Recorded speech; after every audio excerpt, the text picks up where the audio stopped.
France Bleu Pays Basque. Alors l'aventure est née à Anglette, donc la première unité a ouvert en juillet 2015 et ça faisait très longtemps avec mon mari que nous avions envie d'ouvrir un commerce dans les métiers de bouche, voilà, parce que nous sommes passionnés de cuisine tous les deux et l'occasion s'est présentée avec l'ouverture des Halles des 50 ans. Voilà, donc nous avons présenté notre dossier de candidature qui a été accepté et nous avons lancé donc le premier concept en juillet 2015. Donc le concept a pris très vite, les clients sont ravis de retrouver des produits locaux puisque notre credo c'est de proposer à nos clients des produits de qualité, mais circuit court. Voilà, nous voulons travailler essentiellement avec des producteurs locaux. Et donc l'entreprise s'est développée et des personnes nous disaient moi je ferais bien la même chose que vous ailleurs dans une autre ville, voilà des touristes qui passaient. Et donc l'idée a germé et petit à petit nous avons fait appel à une société pour voir si notre concept était modélisable. Donc 1 an et demi de travail avec un avocat spécialisé dans la franchise, des comptables, société spécialisée dans les réseaux, développement de réseaux. Et il se trouve que le concept Cococo était tout à fait modélisable. Donc nous avons lancé le concept Cococo Rôtisserie. Et le premier franchisé donc a ouvert ses portes le 30 avril à Bayonne. Donc nous avons 2 unités aujourd'hui. Quelles sont les contraintes pour le franchisé ? Alors les contraintes pour le franchisé, c'est de respecter absolument la charte de Cococo. Premièrement, une charte de qualité. Nous voulons garder exactement les mêmes produits, ne pas baisser en gamme, surtout pas. Il y a ensuite une charte d'hygiène. Voilà, nous voulons une hygiène irréprochable, travailler avec toutes les normes légales. Et ensuite, il y a une charte de confiance avec le client. Donc la convivialité, parce que le concept Cococo, ça peut être soit en boutique, soit dans des marchés, dans des halles. Et nous voulons la proximité avec nos clients.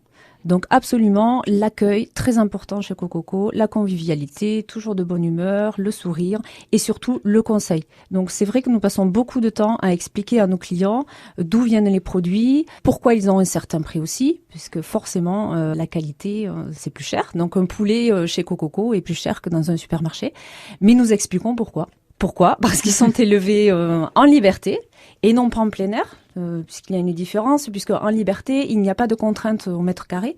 Donc ce sont des poulets qui courent. Alors là, ils courent dans la montagne basque, dans les campagnes basques. Et c'est un poulet qui est élevé au minimum avec 110 jours d'élevage. Pour vous donner un exemple, le label rouge que vous allez acheter dans un supermarché, il a 81 jours d'élevage. Donc évidemment, garder un poulet 30 jours de plus, ça coûte cher puisque évidemment, il faut le nourrir. Et ils sont nourris uniquement avec des céréales sans OGM, plus l'alimentation qu'ils vont trouver au gré de leur pérégrination dans la campagne. France Bleu Pays Basque. Alors, il fallait déjà savoir si l'entreprise était viable, évidemment. Donc, nous avons fait appel à un comptable qui a établi un prévisionnel. Nous avons expliqué ce que nous souhaitions faire, la qualité. Donc, nous avions tous les prix d'achat. Et il a fallu étudier, évidemment, les prix de vente de façon à ce que nous ayons une marge suffisante. Créer une entreprise, c'est très compliqué, effectivement, au départ, quand c'est la première entreprise que vous créez, puisqu'il y a énormément de contraintes budgétaires, il y a l'administratif, le juridique, il y a énormément de choses à traiter. Et en fait, c'est ce que nous évitons à nos franchisés. Par le biais de la franchise, en fait, vous ouvrez une entreprise et vous avez l'entreprise clé en main.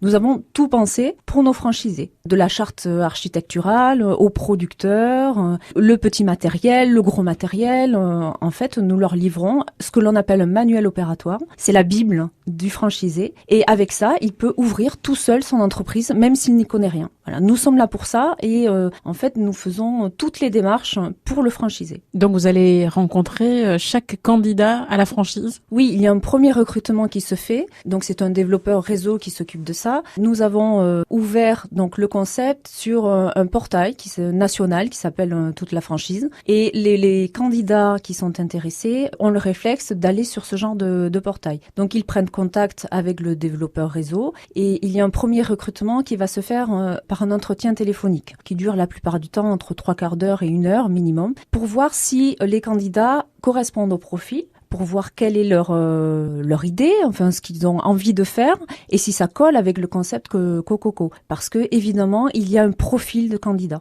Nous savons exactement ce que nous voulons. Alors, pas forcément des personnes qui ont des diplômes dans la cuisine, mais en revanche, il faut avoir un goût certain pour la cuisine, il faut être passionné et surtout, il faut avoir une envie de bien manger et de transmettre le savoir de la cuisine et de transmettre cette éthique en fait, du bien manger, manger sain, tout ce qui est, j'allais dire, dans l'air du temps. Oui, c'est certainement une mode, mais je crois que ça devient nécessaire.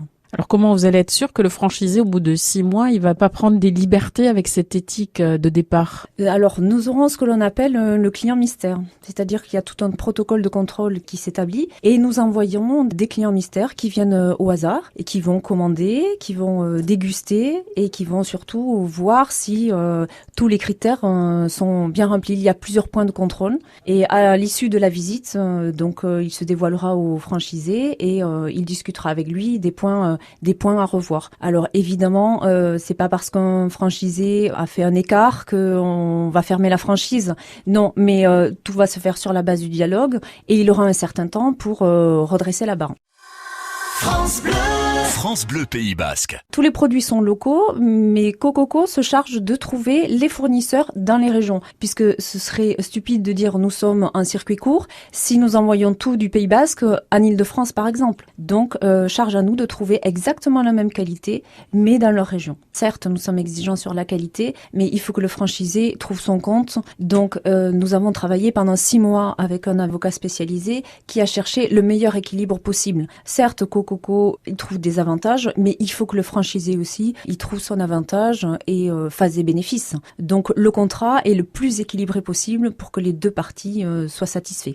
Alors justement, c'est quoi les avantages pour le franchisé? Le premier avantage, c'est de pouvoir ouvrir sa franchise sans se préoccuper de tout ce qu'il y a en amont. Donc tout le montage juridique, tout le montage administratif. Et puis, ça permet à des personnes qui sont en reconversion de démarrer une nouvelle aventure. Et très souvent, ce sont des personnes qui sont salariées et qui envisagent, dans la quarantaine ou cinquantaine, de se reconvertir, de changer de voie. Mais quand on n'a jamais entrepris, ça fait peur. Ça fait peur d'entreprendre. Et c'est pour ça que les franchises marchent très bien en France, parce que il est plus facile de faire confiance à des personnes qui ont l'expertise, qui ont déjà de l'expérience dans le domaine. Alors justement, ça a été votre cas à vous? Vous êtes complètement reconverti? Oui, plusieurs fois même. Oui, effectivement, un parcours un peu atypique. Donc c'est quelque chose que je maîtrise assez bien et c'est la même chose pour mon mari. Nous avons à peu près le même profil. Donc effectivement, entreprendre, ça ne nous fait pas peur parce que nous avons fait ça plusieurs fois. Dans ce projet-là, notre désir, c'est vraiment d'accompagner au mieux ces personnes qui vont connaître la même chose que nous. Être chef d'entreprise, c'était quelque chose qui vous faisait envie à vous? Oui, ça nous faisait envie parce qu'on avait envie de faire quelque chose par nous-mêmes. C'est quand même gratifiant de se dire j'ai réussi quelque chose par moi-même. Alors moi j'ai été salariée, mon mari jamais. Voilà, il a toujours été un travailleur indépendant, mais moi j'ai été salariée, donc j'avais cette envie-là, ce désir de faire quelque chose par moi-même. Et là, c'est vraiment un projet que vous avez mené de bout en bout en fait. Vous avez cherché des idées, j'imagine, pour arriver à ce concept? Oui, alors ça s'est pas fait du jour au lendemain, parce que quand on a ouvert en juillet 2015, ça faisait déjà 2 ans que nous étions, on va dire, en germination, on peut le dire comme ça. Donc on avait eu plusieurs idées, des choses qui avaient été abandonnées parce que ça nous semblait pas réalisable, jusqu'à ce que ce projet Cococo se fasse avec l'unité d'Anglet. Et le projet des franchises, c'est pour nous aussi c'est une nouvelle aventure, parce que on démarre de nouvelles activités, il faut sans arrêt se remettre en question, acquérir de nouvelles compétences, donc c'est une aventure qui est passionnante aussi pour nous.